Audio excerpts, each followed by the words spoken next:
ഇപ്പോൾ ഒരു സോണ എൽദോസിൻ്റെ കാര്യം നിങ്ങൾ പൊക്കിയെടുത്തുകൊണ്ട് വന്നിട്ട് ലവ് ജിഹാദ് എന്ന് പറയുമ്പോൾ അപ്പുറത്ത് നിങ്ങൾ എന്തുവാ കാണിച്ചത്? ഈ അച്ഛന്മാരും ഈ ബിഷപ്പുമാരും ഒന്നും പറഞ്ഞാലൊന്നും വിശ്വാസികൾ കേൾക്കത്തൊന്നുമില്ല. അവിടെ കൊണ്ടുപോയി കേക്ക് കൊടുത്തോണ്ടോ ഇവരെ കൂടെ കൊണ്ട് നടക്കാമെന്ന് വിശ്വസിക്കത്തൊന്നുമില്ല. നിങ്ങൾ ആദ്യം മനസ്സിലാക്കേണ്ട ഒരു പോയിന്റ് ഉണ്ട്. കേരളത്തിലെ ക്രിസ്ത്യൻ, അതായത് ഫെയ്ത്ത് ബിലീവേഴ്സ് എന്ന് പറഞ്ഞാൽ 19% അല്ല.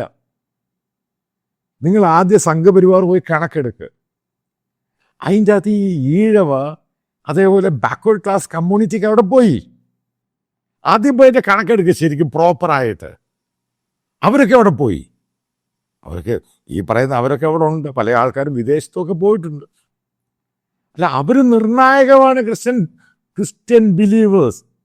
ഞാൻ പറയുന്നത് ഫ്രീൻ ക്രിസ്ത്യൻ അങ്ങനെയൊന്നും അല്ല പറയുന്നത്, പേരുകൊണ്ടല്ല. പല ബിലീവേഴ്സ് അവരിത് കാണുകയാണ് എന്താണ് സംഭവിച്ചത്. അതുകൊണ്ട് എനിക്ക് തോന്നുന്നില്ല നിങ്ങൾക്ക് ഈ പറയുന്ന, ഞാനും വിശ്വസിച്ചിരുന്നു നിങ്ങൾക്കൊരു 15-16 സീറ്റ് ക്രിസ്ത്യൻ ഭൂരിപക്ഷം പല പല ഭാഗത്തും വോട്ട് കിട്ടി. പക്ഷെ ഇനി ആ പ്രതീക്ഷ എനിക്കില്ല. കാരണം ഛത്തീസ്ഗഡ് എന്ന് പറയുന്നത് ഒരു സോഷ്യൽ ഇഷ്യൂ, ഒരു പൊളിറ്റിക്കൽ ഇഷ്യൂ ആയി. അത് ക്രിസ്ത്യൻസിൻ്റെ തലയ്ക്കടി കിട്ടിയ ഇഷ്യൂ ആണ് സംഭവം. നിങ്ങൾ ഇനി എന്ത് പറഞ്ഞ സോഷ്യൽ മീഡിയയിൽ അവർ ഇത്രമാത്രം അവഹേളിച്ചു.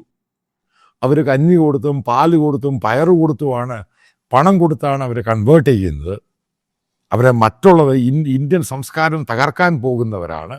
ഇന്ത്യയുടെ ജനാധിപത്യത്തിലും ഇന്ത്യയുടെ ഭരണഘടനയിലും പറഞ്ഞ സംഭവങ്ങൾ മാത്രമേ ക്രിസ്ത്യൻസിന് ചെയ്തിട്ടുള്ളൂ.